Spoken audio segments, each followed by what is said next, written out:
the Biz Gone Social podcast. We help entrepreneurs navigate how to get known, get customers, and get the edge over their competition.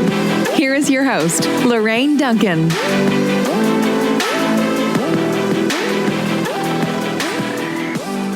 What I want to talk to you about today is creating meaningful relationships on LinkedIn.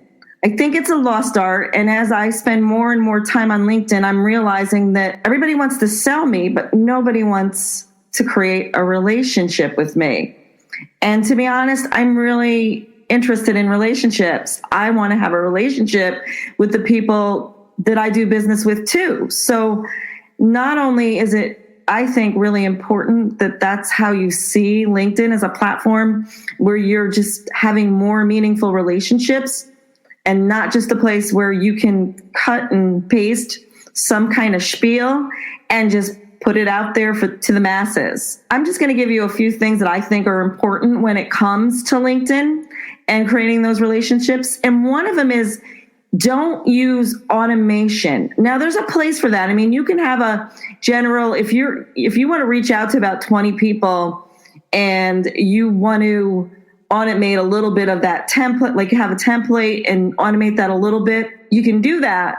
But you want to make sure that it's a conversation starter, that it's something that's going to move the conversation to the next level. So the thing with automation, sometimes it takes a little bit of the authentication away from it, and it makes you less authentic, really. It's like, and also when people realize that you're connecting with them because you're connecting with everyone and it's just so automated, they're going to stop paying attention to you. So you want to be really careful about that. Another thing that I think that's so important when you're starting a relationship or connecting with people is to personalize every connection. So I get these messages all the time that don't even say, "Hi, Lorraine." So I really find it to be rude, actually. It's like, well, I have a first name. Are you talking to me? I don't even know you, and you can't even say my name. So I think it's really important. A couple things that I do when, for instance, when I'm connecting with people is I make sure that I have a reason to connect. So for instance, I'll just give you an example, is that I do a lot of networking online, of course. And when I meet somebody the first time online in either one of the groups I'm in, first of all, I personalize that connection.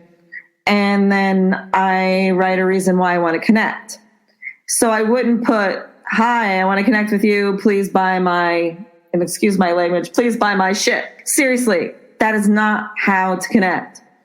So another way when I personalize a connection, it's kind of like it's not something I write or say, but it's also about the timing. So for instance, if my goal is to connect with 20 accountants, okay, I'm not going to try to connect with them during the end of March, beginning of April, because that's when taxes are and they're busy. And the last thing they need is some personal connection with me during that time, unless I need help with my taxes. So you really want to nail the timing. You want to get that right. And then, of course, individualize your message. If you're connecting with real estate agents, you can ask a question when you're trying to connect with them, like, "Well, how's the market going? Are you having any luck with this?" I mean, try to personalize it and individualize it as much as you possibly can. So another thing is you want to, I feel like when you're creating a relationship on LinkedIn, you want to be helpful. And people who actually like people who are helpful. And it's just that simple. It's not something crazy or anything. It's like, so here's the thing that you want to think about. Every time you post, comment on, share, reach out, make it your goal or desire to help your network. Maybe it's helping them achieve their goals or solve their problems. Whatever that may be, you want to be that person. Don't be that person that everybody hates that's selling even on your post. Try to be helpful. "Hey, I just learned this. This is awesome. Try this out." Big thing is your focus should never be on promoting yourself. So when you're helpful, you don't want to have at the end, "Buy my stuff."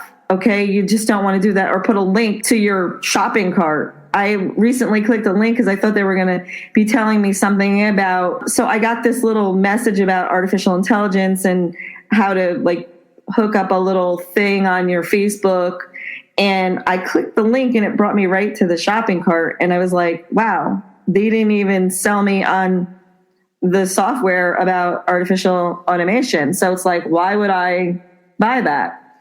And lastly, I just kind of want to share my rule about LinkedIn and also sharing and posting and just doing everything. So when you're commenting on posts, this is so important. This is my big rule. It goes like this. It's like, if you're not going to contribute to the discussion, like in some deep, meaningful way or thought, like give it thought, then you're just kind of better off just moving on to the next post. That's my rule. If you're not going to contribute to the discussion. So when you are in a group or you're on Facebook and you see a post and you just like it, and then you say something crazy that doesn't even relate to the post, you're better off just liking the post and moving on. So I hope this helps. I hope you realize that being on LinkedIn is really a privilege and that you don't want to waste it with trying to spam everybody your sales message. So you want to create a relationship. If you need help doing that, definitely reach out to me at Lorraine@bizgonesocial.com. See you soon. Thanks for listening to the Biz Gone Social podcast.